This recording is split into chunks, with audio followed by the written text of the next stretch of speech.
ক্ষেত্রে যে শক্তিটা দরকার, শক্তি কিন্তু কয়েক ধরনের হয়, আশা করি আপনারা বুঝবেন। একটা হচ্ছে দেহের শক্তি, একটা মনের শক্তি, একটা ঈমানের শক্তি।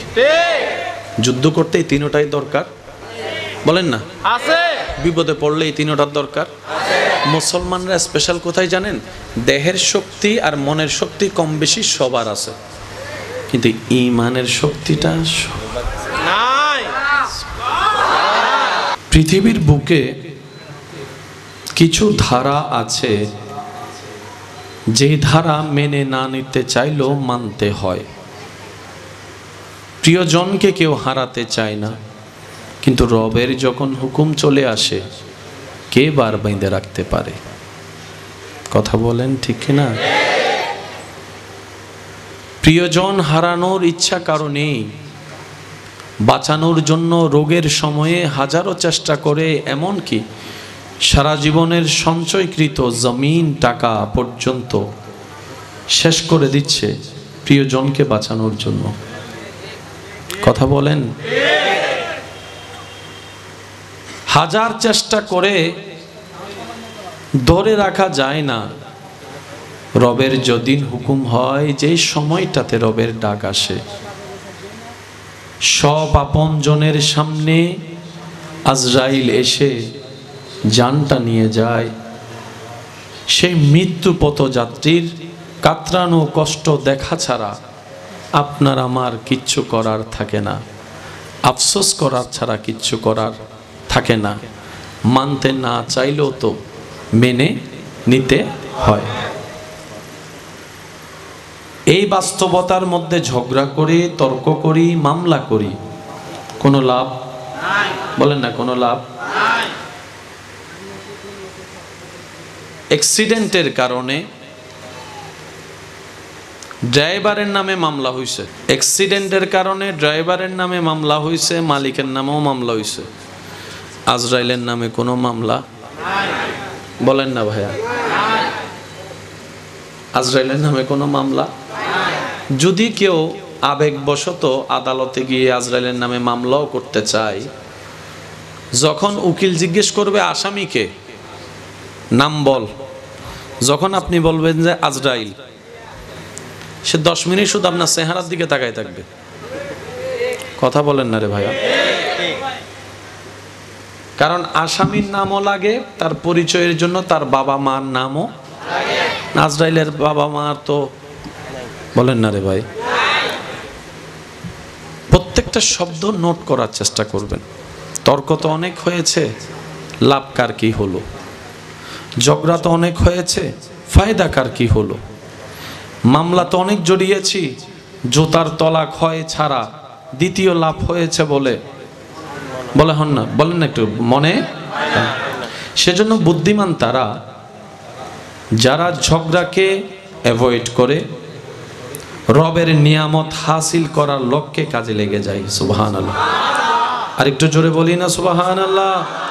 আরেকটু জোরে বলি সুবহানাল্লাহ। আল্লাহ পাক আমাদেরকে নিয়ামত হাসিল করার তৌফিক দান করুন।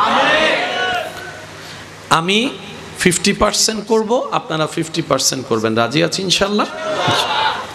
তাহলে একটা বিষয় পেলাম যেখানে মামলা হামলা করারও কোনো সুযোগ নেই, তর্ক ঝগড়া করে হামলা করে প্রিয়জনকে ধরে রাখারও কোনো সুযোগ নাই, কারণ হুকুমটা এসেছে সুপ্রিম কোর্ট থেকে।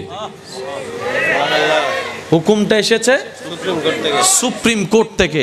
আর আমাদের সবারই জানা, যখন সুপ্রিম কোর্ট কথা বলে ফেলে, সেখানে ডিস্ট্রিক্ট কোর্ট, হাইকোর্টের কোনো অস্তিত্ব। এই একটা কথা মাথায় রাখেন, এক সাইডে রাখেন। আরেকটা হচ্ছে ডিস্ট্রিক্ট কোর্টের রায়, যেটা হাইকোর্ট চাইলে পরিবর্তন করতে, জোরে বলেন, হাইকোর্ট চাইলে পরিবর্তন করতে, হাইকোর্টের রায় যেটা সুপ্রিম কোর্ট চাইলে পরিবর্তন করতে। এই কথা নিয়ে কোনো বিবেকবান মানুষের মধ্যে দ্বিমত। আমাকে যিনি সার্টিফিকেট দিয়েছেন ভালো বলে, ওনার চাইতে বড় জ্ঞানী এসে যদি আমাকে মূর্খ বলে, সে সার্টিফিকেটের আর ভ্যালু? বলেন না? জগতের সবাই আমাকে ভালো বলে, আমার মা বাবা আমাকে খারাপ বলে, বলেন না কার সার্টিফিকেট কাজে আসবে? বলেন কার মতামত কাজে আসবে? জগতের সার্টিফিকেট দেওয়াটা সেখানে আর ভ্যালু করে না, কারণ মা বাবা জন্ম দিয়েছেন, উনি কথা বলেছেন। এই পয়েন্টগুলো কি বোঝা যাচ্ছে ইনশাল্লাহ? একটু আওয়াজ দিতে হবে ভাইয়া, বোঝা যাচ্ছে ইনশাল্লাহ? মাশাআল্লাহ মাশাআল্লাহ। এবার আপনার ভান্ডারে আমার ভান্ডারে যা আছে সম্পত্তির ক্ষেত্র যা আছে, হয়তো দাদার ভাগেরটা পেয়েছি, না হয় বাবার ভাগেরটা পেয়েছি, না হয় কিছুটা নিজে কামিয়ে জোড়াইয়েছি। ঠিক আছে, একটু জোরে বলেন। আর শিক্ষার জ্ঞানের যা আছে তা ওস্তাদের পক্ষ থেকে এসেছে, একটু জোরে বলি।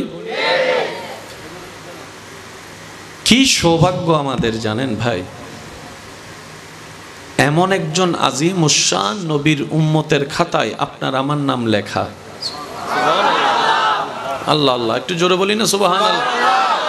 এমন একজন আজিমুশ শান, শানওয়ালা, আজমতওয়ালা নবীর খাতায় আপনার আপনার আপনার আপনার আমার আমাদের নাম লেখা, যেই নবীর গোডাউনে বুঝার ক্ষেত্রে বলা যা আছে, যতটুক আছে, যেভাবে আছে, একটা কিছুও পৃথিবীর থেকে আসেনি, ব্যক্তি থেকে আসেনি, সবকিছু স্বয়ং সুপ্রিম কোর্ট থেকে রব্বুল আলামিন দান করেছেন।